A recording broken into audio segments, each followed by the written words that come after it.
बिस्मिल्लाहिर्रहमानिर्रहीम। Moon stitching home में आप सब लोगों का अस्सलाम वालेकुम। तो रमज़ान गुज़र चुका है, ईद गुज़र चुकी है, तो माशाल्लाह से बहुत अच्छी गुज़र गई, अल्लाह का शुक्र है। तो उम्मीद है कि आप लोगों की भी अच्छी गुज़री होगी। अल्लाह ताला सबको सेहत व तंदुरुस्ती अता फ़रमाए। तो आज से मैं आपको, अगर किसी ने स्टिचिंग सीखनी है, कटिंग सीखनी है, तो मेरे चैनल को सब्सक्राइब करें ताकि उसको हर चीज़ स्टेप बाय स्टेप मिल जाए, मेरी वीडियो सारी उस तक पहुँचे। तो आज सबसे पहला जो स्टेप है वो है हमारा कि कपड़े को शिलिंग किस तरह से किया जाता है। क्योंकि सबसे पहले जो अमल होता है वो कपड़े को शिलिंग करने का होता है, और उसी में सबसे ज़्यादा प्रॉब्लम्स भी होती हैं, और बहुत से लोगों को नहीं पता है कि कपड़े को किस तरह से शिलिंग करते हैं। तो इस तरह से मैं आपको स्टेप बाय स्टेप हर चीज़ सिखाऊंगी, कटिंग और स्टिचिंग हर चीज़। तो आज का हमारा पहला स्टेप है, ये देखिए जिस तरह से हम कपड़े को लेते हैं तो इस तरह से वो तय लगी होती है कि एक साइड उसकी बंद होती है, दोनों साइड की कनियाँ जो होती हैं ना वो जुड़ी होती हैं। तो लोग क्या कहते हैं कि इसको खोल के शिलिंग करते हैं। आपने इसको खोल के शिलिंग नहीं करना है, उससे कपड़ा ख़राब हो जाता है। आपने ऐसे ही इसको लेना है और इसको शिलिंग कर देना है। ये था मेरी शलवार का कपड़ा। अब शर्ट की तरफ आते हैं। तो ये शर्ट का कपड़ा है, ये भी अमूम उसी तरह से तय लगी होती है जिस तरह से मैंने आपको दिखाई है शलवार की। लेकिन क्या होता है कि हम लोग जब देखते हैं, लाते हैं, तो इसको खोल लेते हैं, और खोलने के बाद बहुत सी औरतें ये गलती कर लेती हैं कि उसको ऐसी शिलिंग कर देती हैं कि जैसे खुला हुआ होता है। ये देखें, ये खुला है। तो अब हमने क्या करना है कि इसकी एक कन्नी को लेना है, दूसरी कन्नी को इसके साथ जोड़ देना है। ये देखिए इस तरह से हमने इसकी तय लगा लेनी है। जैसे कि हम जब बाज़ार से लेके आते हैं तो इसकी तय लगी होती है, उस तरह से हमने इसकी तय लगानी। और आप गौर करें तो इसका ना जो बॉर्डर है वो पहले ही थोड़ा सा तिरछा सा है। तो ये कपड़े में है या प्रिंट में है, ये इसी में है फॉल्ट। ये शिलिंग का इससे कोई मतलब मकसद नहीं है। हमने इस तरह से इसे शिलिंग कर देना है। शिलिंग करने के बाद मैं आपसे मिलती हूँ, फिर आपको दिखाती हूँ कि हमने किस तरह से इसको प्रेस लगानी है। जी, तो मैंने इनको शिलिंग कर लिया है। ये देखें, ये शलवार का कपड़ा है। इसको जब मैंने शिलिंग करके डाला है तो ये मेरा दरमियान वाला हिस्सा है तय, जो कि तार के ऊपर आ गई थी, रस्सी के ऊपर। तो अब ये देखें, इसमें कोई बल नहीं है, कोई बल नहीं है, बिल्कुल सीधा है। जब इसको इस तरह से प्रेस लगेगी तो ये बिल्कुल सीधा हो जाएगा। ये देखिए, कन्नी के साथ कन्नी लगी हुई है और इसमें कोई बल वगैरह महसूस नहीं हो रहा है। तो अभी मैं आपको शर्ट का भी दिखाती हूँ। ये देखें, ये शर्ट का है। ये तय वाला हिस्सा जो है वो मेरा आया था रस्सी के ऊपर। तो ये देखिए, दोनों साइडों की जो है ना बॉर्डर, और कन्नी वाली साइड सॉरी और दूसरी साइड दोनों बिल्कुल सीधी आ गई हैं। ये देख सकते हैं आप, इसमें कोई बल वगैरह नहीं है, मतलब एक कपड़ा दूसरे से अलग नहीं है। तो अब मैंने दुपट्टा भी इसका शिलिंग किया था, तो मैं आपको दिखाती हूँ। दुपट्टे को मैंने खोल के शिलिंग किया है, जिस तरह से कि अमूमन लेडीज़ कर लेती हैं। मेरे पास कपड़े आते हैं स्टिचिंग के लिए, तो बहुत से लेडीज़ ने ये गलती की होती है कि वो खोल के शिलिंग कर देती हैं। तो उसमें क्या मसला आता है वो मैं आपको दिखा देती हूँ। ये देखिए, इस कपड़े को मैंने ना दुपट्टे को खोल के शिलिंग किया था। तो अब आप देख रही हैं कि ये जो हिस्सा मैंने आपको दिखाया है, ये आया है हमारा जो रस्सी के ऊपर आया था। अब मैंने एक साइड से इसको तय लगानी शुरू कर दी है। हम जब भी तय लगाते हैं तो जितनी भी रेब होती है हम उसको एक साइड पे निकालते हैं। उसको एक साइड पे निकाल दें तो पूरे जो कपड़े के अंदर है वो कोई भी मसला नहीं आता है। पूरा दोनों साइडों को निकल जाती हैं जो भी इसकी रेब वगैरह होती है। ये देखिए, इसको मैंने तय लगाई है तो बहुत अच्छे तरीके से एक साइड को निकल गई थी रेब, और ये बहुत ही अच्छे तरीके से मेरा दुपट्टा आ गया। लेकिन अब ये देखें, इसी तरह से मैं इसकी दूसरी साइड को भी तय लगा लूँगी।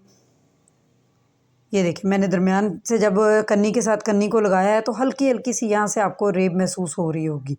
अब अभी तो ये बहुत हल्की सी है। अब देखते हैं आगे जाके इसके साथ क्या हो रहा है।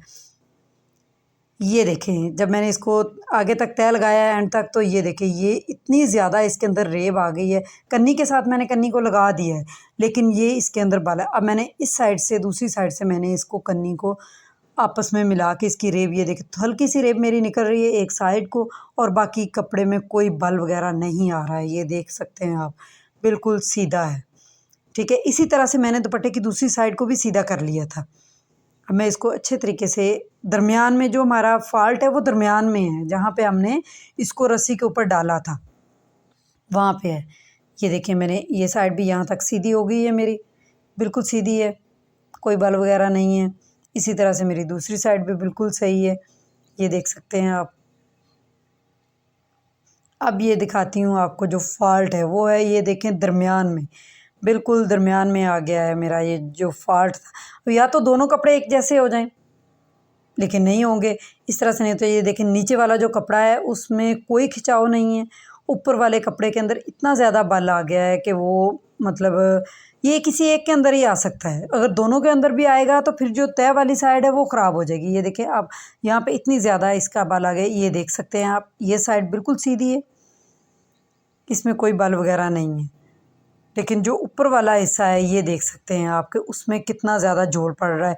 अब मैं इस दुपट्टे को दोबारा शिलिंग करके इसको सेट कर लूँगी।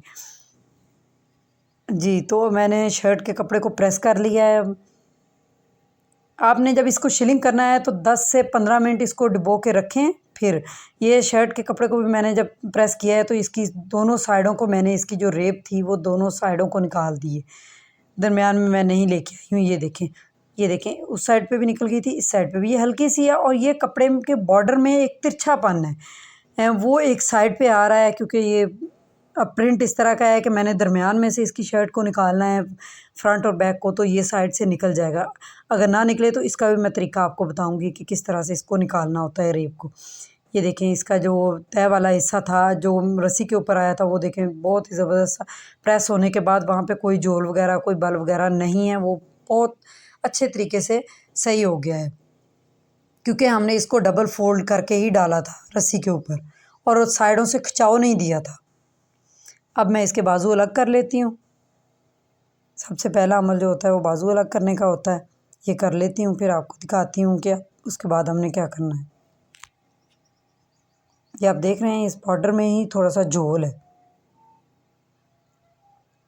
जी, तो मैंने वो बाजू अलग कर लिए, उसके आगे आ गई थी बैक वाले हिस्से को मैंने ले लिया है। यहाँ पे आप प्रिंट देख सकते हैं, प्रिंट में भी एक प्रिंट के अंदर ही दरमियान वाला हिस्सा जो ले लिया है मैंने, बिल्कुल जो शर्ट का दरमियान वाला हिस्सा है, प्रिंट में से खुद ही पता चल जाता है कि ये बिल्कुल इसका सेंटर है। वहाँ से हमने लिया और इसको इस तरह से तय लगा लिया, डबल फोल्ड कर लिया है। ये देख सकते हैं आपके, इसको प्रेस तो मैंने पहले ही लगाई हुई थी। ये है इसके अंदर जो रेब है, ये इसके प्रिंट के अंदर है, कपड़े के अंदर है। ये मतलब इसका मसला जो है हमारे शिलिंग के साथ नहीं है। ये चीज़ होती है कि ये चीज़ आती है तो ये साइड को निकलती है, अगर हम शिलिंग में गलती करेंगे तो वो दरमियान में आएगी। ये देखिए इसकी दूसरी साइड जो है वो इधर को निकल गई है। तो इसको अगर हमने ख़त्म करना है तो अमूमन हम लोग क्या करते हैं कि इस कपड़े को इस तरह से, ये देखिए रेब में मैंने तिरछा पकड़ना है, पूरे कपड़े को ऐसे ही हल्का हल्का हल्का हल्का सा खींचते जाना है। तो उससे क्या होता है कि इसके बल वगैरह निकल जाते हैं। ये जो मतलब आपने वो हिस्सा लेना है जो कि बड़ा था। ये देखिए मैंने उस तरह से किया है, लेकिन ये मेरे कपड़े के अंदर और रेब है तो ये उस तरह से खिंचाव देने से भी नहीं निकलेगी। ये देख सकते हैं आपके, वो नहीं निकली है, वो दोनों साइडें वैसी की वैसी ही हैं। तो इसलिए ये मैं प्रिंट के अंदर है तो ये कटिंग में ही करूँगी। तो इंशाल्लाह अगले स्टेप में मैं आपको इसकी कटिंग भी सिखाऊँगी। तब तक के लिए आप लोग हमारे वीडियो को चैनल को सब्सक्राइब करें, लाइक करें, शेयर करें और इंशाल्लाह अगले स्टेप में मैं आपको इसकी कटिंग भी दिखाऊंगी स्टेप बाय स्टेप। अल्लाह हाफिज़।